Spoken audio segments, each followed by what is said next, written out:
We made this video in collaboration with our good friends at the Sportster. Stay tuned till the end to see their video. Video games like E.T. for the Atari have been disappointing us for decades, and yet we still run to our local GameStop and pay good money for fiery pieces of garbage. Okay, so maybe that's a little dramatic, but we think you get the point. Some developers have stopped trying because everything they put out will make them boatloads of cash. If you like good games that are not complete cash grabs, then subscribe to our channel. Without further ado, here are some awful video games that made shocking amounts of money. Candy Crush.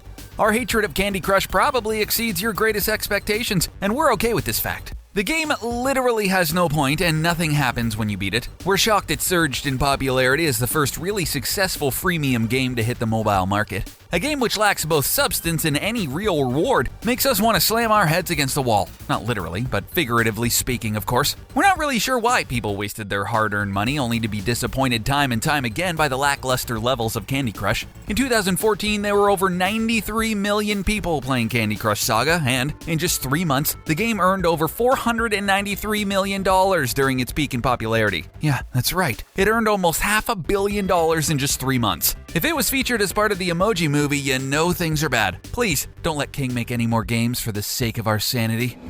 Wii Fit. The Wii Fit was a cultural phenomenon. It also makes us question what was going on with society in 2007. First the Wii Fit and now the Fitbit. Can we stop trying to make exercise fun already? It's just not fun. It's just not. You know what is fun though? Stuffing our faces with sugars and saturated fats while playing Overwatch while we lose the ability to blink normally. You didn't hear that from us though, but we all know what you're thinking. The Wii Fit was a snooze fest. At the very least, they could have made the game somewhat interesting. The one redeeming factor of this was the boxing game because we really need to let out our frustration if we purchase the useless balance board and the added content. The whole set cost $90 originally. It was supposed to improve your strength and balance with yoga stretches and balancing games, but honestly, all it did was make us feel like cheap dates. We would have been better spending the money on something useful like, a real-life personal trainer. The Wii Fit made an astounding $4.43 billion, and most of the balance boards and games are now just gathering dust at your local thrift store or nursing homes, which basically proves just how useless they were.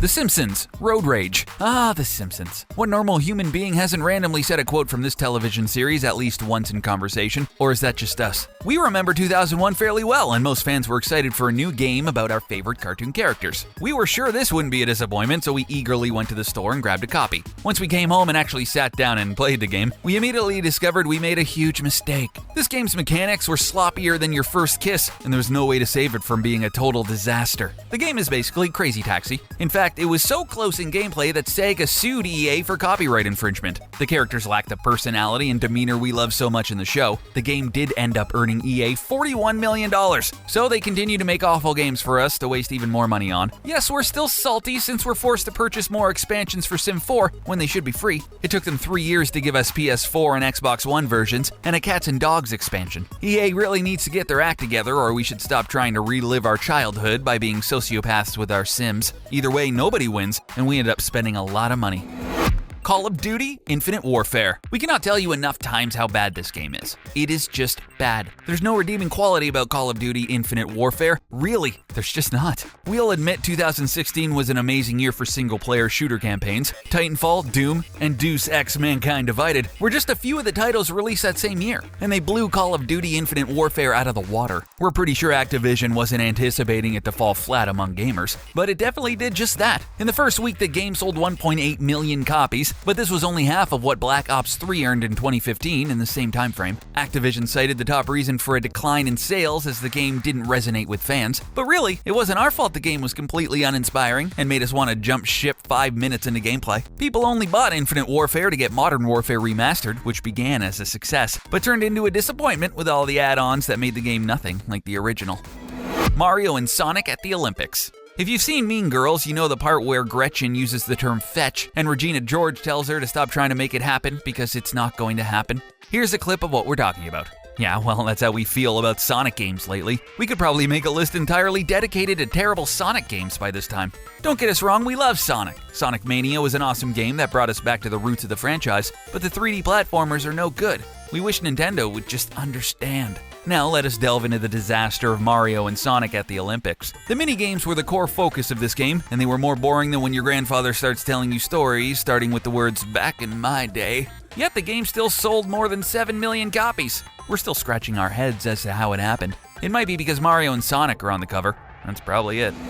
Star Wars Battlefront. This is not to be confused with the original Battlefront games because those were outstanding. There will probably never be a better Star Wars game than those. You're probably thinking that's not true, we have the technology. Listen, we do have the technology to make amazing Star Wars games. What we don't have is a company which will do it for us. Star Wars Battlefront was a cinematic experience to be enjoyed, but beyond this, it didn't push the envelope and we can thank EA for this. First off, the game was aimed at Star Wars fans and not gamers. It's pretty clear if you play the game that this is true. If we're gonna play as Darth Vader, then give us some real moves. Don't give us some boring, awful, clunky lightsaber battles. On top of all this, Battlefront lacks a single-player campaign. Maybe some of us don't have friends to play with, so we need a single-player mode in our lives. You never know, but what we do know is that we're still probably gonna spend money on Star Wars Battlefront 2, and hopefully not regret it this time. Please be good.